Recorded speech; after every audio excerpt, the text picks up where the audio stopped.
नमस्कार दोस्तों, हमारा आज का जो मोटिवेशनल स्टोरी है वह है कर्म का फल। रोज़ की तरह विश्वास साहब सब्जी लेने के लिए मार्केट जाते हैं। वह दुकान पर सब्जी ले ही रहे होते हैं कि तभी पीछे से एक भिखारी की आवाज़ आती है। बाबा, भगवान के नाम पर कुछ दे दो, मैंने 2 दिनों से कुछ भी नहीं खाया है। एक जानी पहचानी सी आवाज़ सुनकर विश्वास साहब चौंक जाते हैं और पीछे मुड़कर देखते हैं तो उनकी आंखें फटी की फटी रहती है। तो दोस्तों, यह कहानी है कर्म का फल और यह बहुत ही अच्छी कहानी है। चलिए आगे देखते हैं। और विश्वास साहब के मुंह से एकाएक ही शब्द निकल पड़ा, रमेश तुम। यह शब्द सुनकर वह भिखारी भी सकपका जाता है और ऊपर नज़रें उठाकर विश्वास साहब की ओर देखता है तो उसकी आंखों में आंसुओं का सैलाब आ जाता है और वह बोलता है, भैया आप। हाँ मैं, लेकिन तुम्हारी यह हालत कैसी हो गई? विश्वास आप घबराते हुए उस आदमी से पूछते हैं। भैया, यह सब मेरे कर्मों की सज़ा है। मैंने आपके साथ कितना बुरा किया था, शायद भगवान ने उसी की मुझे यह सज़ा दी है। इतना कहते कहते वह आदमी वहीं बेहोश हो जाता है। आदमी को बेहोश देखकर विश्वास आप और ज़्यादा घबरा जाते हैं और जल्दी से अपने बेटे नितिन को फ़ोन कर बुलाते हैं। 10 मिनट में ही नितिन वहां पहुंच जाता है और उस आदमी को लेकर विश्वास साहब और नितिन हॉस्पिटल पहुंचते हैं और डॉक्टर साहब आदमी को चेक कर बताते हैं कि घबराने की कोई बात नहीं है। इस आदमी ने 2-4 दिन से शायद खाना नहीं खाया है, इसीलिए कमज़ोरी की वजह से चक्कर आ गया है।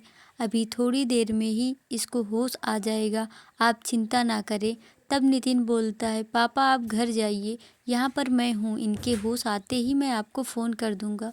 बेटे की बात सुनकर विश्वास साहब घर आ जाते हैं और अपने कमरे में जाकर अलमारी से एक फ़ोटो निकाल उसे देखने लगते हैं और देखते ही देखते अपने अतीत की यादों में चले जाते हैं और वो पुरानी चीज़ें सोचने लगते हैं कि कितना खुशहाल परिवार था उनका। घर में उनकी माता और पिता रामलाल और वह स्वयं रहते थे। लेकिन जब विश्वास साहब की उम्र 7-8 साल की थी तभी उनकी माता जी का कैंसर के कारण देहांत हो गया। अब विश्वास साहब के पिता रामलाल जी भी बिल्कुल अकेले पड़ गए। अब खेतों में काम करने के साथ साथ रामलाल जी को घर और विश्वास साहब को भी संभालना पड़ता था। धीरे धीरे आस पड़ोस और सगे संबंधियों के कहने पर रामलाल ने दूसरा विवाह कर लिया ताकि विश्वास को भी मां मिल जाए। रामलाल जी की दूसरी पत्नी शांति देवी भी स्वभाव से बहुत अच्छी थी और विश्वास को अपने सगे बेटे की तरह ही प्यार करती थी। वह विश्वास को बहुत प्रेम करती थी और बहुत स्वभाव की बहुत अच्छी थी। शादी के 2 साल बाद शांति देवी ने एक पुत्र को जन्म दिया जिसका नाम रमेश रखा गया। शांति देवी जी दोनों पुत्रों को एक समान प्यार करती थी। लेकिन जब रमेश 5 साल का हुआ तो एक बस दुर्घटना में रामलाल जी का देहांत हो गया। अब घर की सारी जिम्मेदारी विश्वास के कंधे पर आ गई। विश्वास खुद भी अभी बालक ही था लेकिन फिर भी उसने हिम्मत नहीं हारी। अपनी माँ और भाई की जिम्मेदारी लेते हुए विश्वास ने पढ़ाई बीच में ही छोड़ दी और खेतों में मजदूरी कर परिवार का पालन पोषण करने लगा। और जब रमेश स्कूल जाने वाला हुआ तो उसका एडमिशन गांव के ही एक बहुत अच्छे विद्यालय में करवा दिया जिससे कि वह एक अच्छे स्कूल में पढ़ सके और आगे बढ़ सके। इस वजह से उसने बहुत अच्छे स्कूल में रमेश का नाम लिखवा दिया। अब विश्वास दिन रात मेहनत मजदूरी कर अपने भाई की हर इच्छा की पूर्ति करने लगा। विश्वास का बस एक ही सपना था कि उसका भाई पढ़ लिख कर अच्छी नौकरी लग जाए ताकि परिवार में भी पैसों की किल्लत खत्म हो जाए, क्योंकि खेती बाड़ी से घर का गुजारा ही मुश्किल से होता था। विश्वास ने अपने भाई का अच्छे भविष्य बनाने के लिए अपनी हर इच्छा को दबा दिया था। माँ जब भी विश्वास को शादी करने के लिए कहती तो विश्वास बोलता, पहले मैं अपने भाई का घर बसा दूं, उसके बाद ही शादी करूंगा, नहीं तो मेरे ऊपर मेरी पत्नी की जिम्मेदारी और आ जाएगी। और जब रमेश नौकरी लग जाएगा तो हम कमाने वाले 2 भाई हो जाएंगे तो घर में किसी चीज़ की कमी नहीं रहेगी, तो फिर मैं भी शादी कर लूँगा। तब माँ बोली, पता नहीं बेटा, मुझे तो कभी कभी डर लगता है कि तू कभी छोटे भाई के भविष्य के चक्कर में अपना जीवन बर्बाद ना कर ले। अब उम्र तो तेरी शादी की हो ही गई है, अब आगे तेरी मर्जी। माँ तू भी ना क्या फालतू की बातें सोचती रहती है। बस एक बार रमेश अच्छी जॉब लग जाए रमेश की, फिर सब अच्छा ही अच्छा होगा। विश्वास साहब हंसते हुए अपनी माँ से बोले।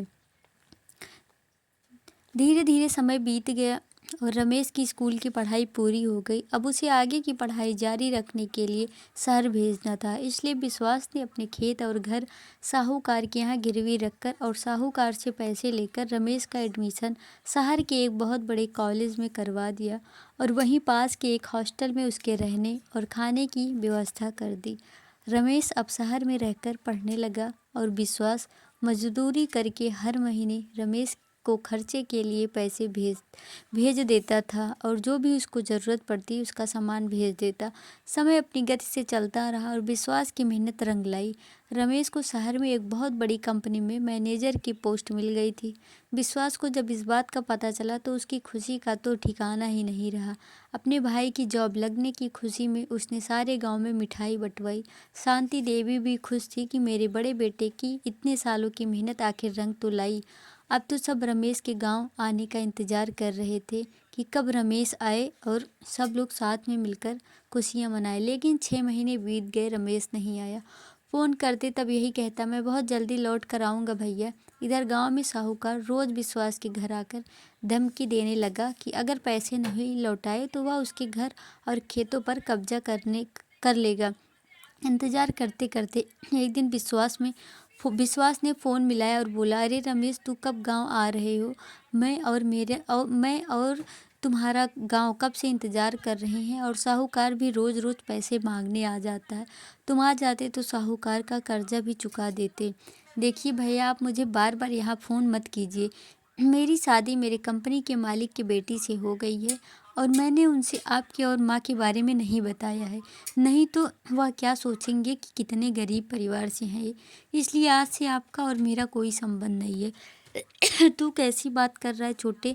मैंने और माँ ने तुम्हारे उज्जवल भविष्य के लिए कितना संघर्ष किया है, तुम्हें पता भी नहीं है। आज तुम कह रहे हो कि हमारा कोई संबंध नहीं है। विश्वास गुस्से में बोला। विश्वास की यह बात सुनकर रमेश बोला, तो इसमें कौन सी बड़ी बात है भैया? वह तो हर माँ बाप करते हैं और आपने भी वही किया। और जहाँ तक नौकरी का सवाल है, वह मैं अपनी मेहनत से पाया हूँ। इसमें आपका कोई कोई सहयोग नहीं है। इसमें आपने कुछ नहीं किया है, यह सब मेरी मेहनत का फल है। इसलिए आइंदा से यहाँ फ़ोन मत करना और ना ही आपको कोई भाई है। यह कहते हुए रमेश ने बिना सुने ही फ़ोन काट दिया। भाई की बात सुनकर विश्वास के तो पैरों तले ज़मीन ही खिसक गई।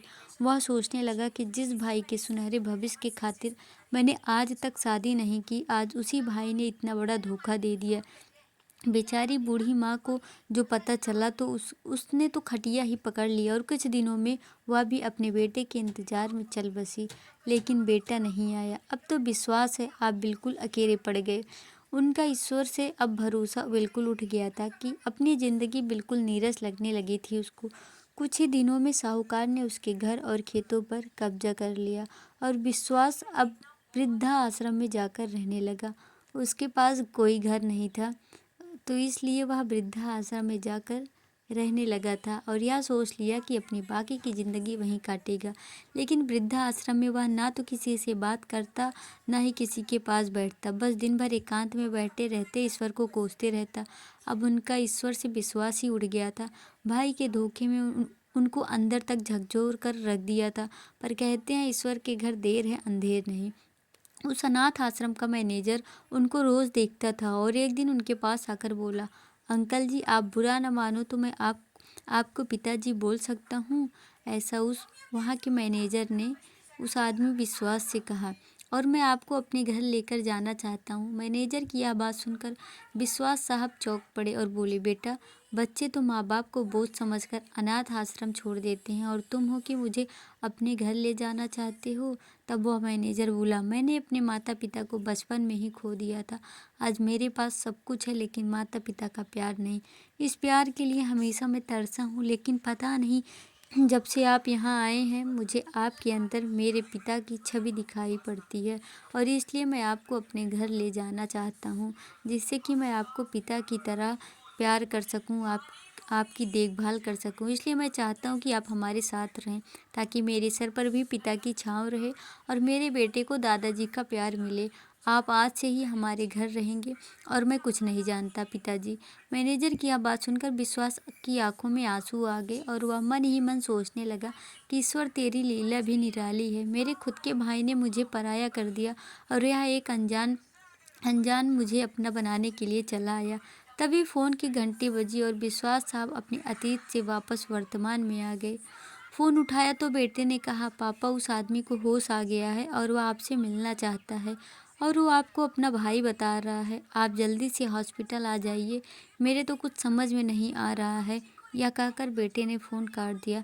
थोड़ी देर बाद विश्वास साहब हॉस्पिटल पहुँचे, उसी हॉस्पिटल में जहाँ वह आदमी गरीब उस हॉस्पिटल में एडमिट हुआ था। और विश्वास साहब उस हॉस्पिटल में पहुंचते हैं। विश्वास साहब को देखते ही रमेश